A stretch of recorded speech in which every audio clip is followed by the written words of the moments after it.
Ask my son. But well, not for nothing. If you think, typically it's rooted in you think someone is disrespected or hurt someone you love.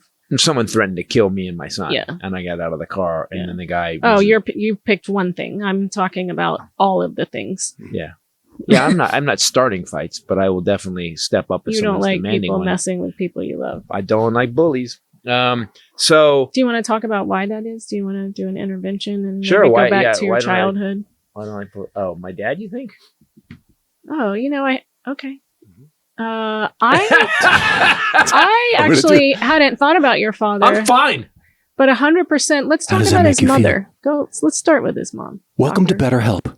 Would you like to answer these questions? Do you ever dream about your mother? No.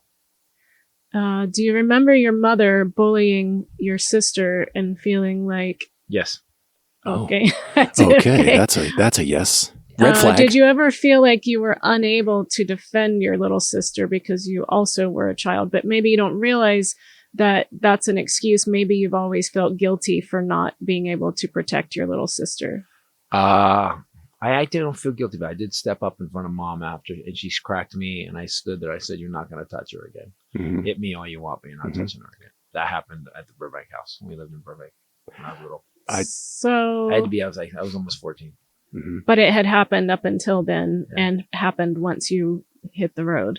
I've always been someone to get involved. When my dad slapped Carolyn one time, and I was 10 or 11 maybe. Really? And I stepped in front of him, and I was like, "You don't hit women, man. You told me that." And he looked at me. Yeah, I thought he was the. And he looked at me like, "Oh shit, I did tell you that." And he's like, "Go to your room."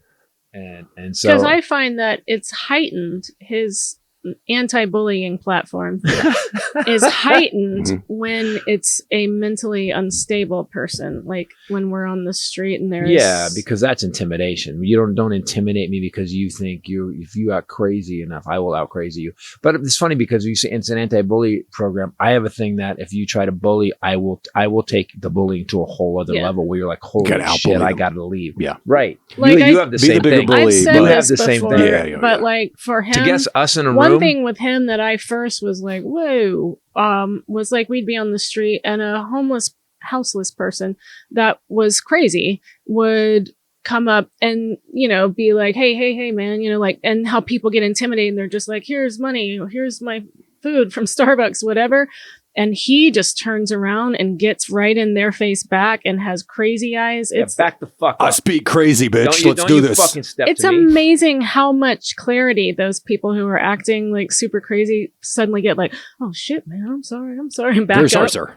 But can I tell you something that happened recently? But that's because I think with your experience with your mom. I always go by my gut. Like if LA has a lot of homeless, so whether it's at a stop sign at the off ramp or at a crosswalk, whatever, there's a guy with a sign going car to car to car, and my gut just said, you know what, that guy. Yeah. I don't know why that guy. I always look at their shoes. I always like, okay, that guy, because sometimes in 60 Minutes did a thing on this. There's certain people that it's a business. They make 45, 50 grand a year. There was a big expose in New Orleans when I lived there on the window washers. That's not most of them. Funeral scam. By the way, it's not most of them, but there is some people that do that. And there was one guy that I used to see. To be clear about that, it is not most of them. It is not most of them. No, Ray works for we work for the Salvation. We do stuff for the Salvation Army. Ray does most of the stuff for the. I'm involved when she needs me. But there was one guy that used to hang out at the Woodman exit that was there every day. Mm-hmm. I had booked something and I had to be somewhere at like 9:00 every morning. Yeah, forget what this was. I think kids' it was school, right? It was kid school. The dude was there every day. I'm like, motherfucker, you have a job. You could have built a house here at this point. Yeah, you're at 7 with the actually the same punching sign. in at the same time. Yeah, he was showing up for work. Isn't that the guy that we saw in Hollywood that would wear the jersey? We saw him dressed really like a lot nicer in Hollywood. We were going to dinner or something, and you were like, "Wait a minute." I know. Yeah, he just switched his name. He had on nicer shoes. So here's what happened the other day. Okay, I got a guy. I had some 20s on me, and I thought, because sometimes $1 doesn't, I'm like, $20 you can get a sandwich and a drink. Mm-hmm. So, and a guy come over and I give the guy, I go, here, man, I go get something to eat. And it's $20, and again, I'm not bragging about it. It's just like sometimes, help your fellow man when you can. The guy goes, "Can I have another one?" And I go, "Get the fuck out of here. Give me that one back." And he goes, "Oh man, we're cool." And he walked away. I was like, "I just gave you 20. Can I have another one?" That's what he said. He's entrepreneurial. He's persistent. He'd probably be a great hire. Yeah. Why don't you go listen, dude, if you have the balls to be out here and ask for more, why don't you just go get a job? You're asking for a raise. What are you doing? That's a job, sir. We've only been together a second. You need to prove yourself. At the interview, you asked for a raise. In 6 months, then you asked for a raise. That's the thing that blows my mind, right? Like, but that's common sense, what you're talking about. And if I trail off in the middle of this because I forgot what I was talking about, just pick it up. Because you're on medication from the operation you just had? Is that, common sense. You say, I look at someone's shoes, and then I decide to give them money.